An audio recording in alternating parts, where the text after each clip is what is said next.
दिल्ली के ट्रैफिक से हर कोई वाकिफ है और दिल्ली सरकार राजधानी में ट्रैफिक से बचने के लिए कई काम कर रही है और इसी पर महात्मा गांधी रोड पर एलिवेटेड कॉरिडोर के काम के लिए भी अब तैयारियां शुरू हो गई हैं।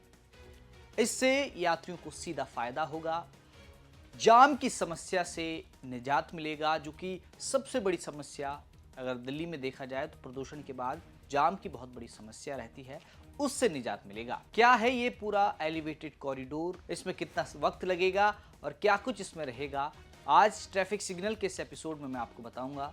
नमस्कार, आप देख रहे हैं दिल्ली तक, मैं हूं आपके साथ विजय नेगी। दिल्ली में जाम की बहुत बड़ी समस्या है और उसी को ध्यान में रखते हुए दिल्ली में ट्रैफिक को कम करने के लिए दिल्ली सरकार लगातार प्रयास कर रही है। इसी सिलसिले में राजधानी की सड़कों पर भीड़ कम करने के लिए पीडब्ल्यूडी ने Mahatma Gandhi road elevated corridor project के लिए डीपीआर यानी डिटेल्ड प्रोजेक्ट रिपोर्ट तैयार करने के लिए कंसल्टेशन कंपनी AECOM इंडिया को जिम्मेदारी सौंपी है।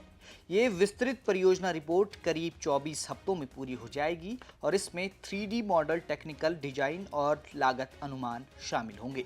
और जब इस डीपीआर को मंजूरी मिलेगी तभी एलिवेटेड रिंग रोड कॉरिडोर निर्माण का काम अलग अलग चरणों में शुरू होगा। राजधानी दिल्ली के महात्मा गांधी रोड को रिंग रोड के नाम से जाना जाता है और एलिवेटेड कॉरिडोर जो बनेगा उसके लिए पहले एक डीपीआर यानी विस्तृत परियोजना रिपोर्ट तैयार होगी और इसमें भी 24 हफ्तों का वक्त लग सकता है। इस पर दिल्ली के पीडब्ल्यूडी मंत्री परवेश वर्मा ने क्या कहा, एक बार वो भी जानते हैं। ये प्रोजेक्ट सरकार के स्मार्ट, सुरक्षित और विकसित दिल्ली बनाने के दृष्टिकोण को दर्शाती है।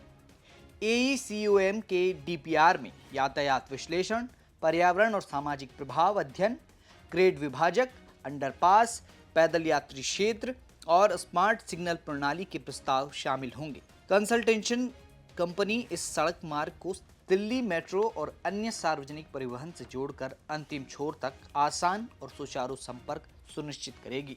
आपको बता दें कि लगातार ही दिल्ली में ट्रैफिक की समस्या पर काम किया जा रहा है और उसी सिलसिले में इस रिंग रोड एलिवेटेड कॉरिडोर का भी निर्माण किया जाएगा। आपको बता दें कि ये रिंग रोड निगम बोध घाट से शुरू होकर बुराड़ी तक तकरीबन 55 किलोमीटर लंबा है। अधिकारी की माने तो प्रस्तावित एलिवेटेड कॉरिडोर की लंबाई करीब 80 किलोमीटर हो सकती है, जिसमें रैंप, लूप और अतिरिक्त कनेक्टिंग सड़कें शामिल होंगी। इससे न केवल बेहतर कनेक्टिविटी मिलेगी बल्कि कई भारी जाम वाली जगहों पर ट्रैफिक का फ्लो भी आसान होगा। बता दें कि ये दिल्ली की सबसे प्रमुख सड़कों में से एक है और राजधानी में एम्स, आश्रम, सराय काले खां, पंजाबी बाग और लाजपत नगर जैसे प्रमुख जगहों को जोड़ती है। इस नए प्रोजेक्ट से दिल्ली में यात्रा का समय कम होगा, फ्यूल ज़्यादा नहीं लगेगा और सबसे महत्वपूर्ण, दिल्ली में एयर पॉल्यूशन पर रोक लगेगी, जिससे दिल्ली की हवा साफ हो सकती है। अब ये देखना है कि इस एलिवेटेड कॉरिडोर परियोजना में कितना वक्त लगता है और कितनी लागत आती है।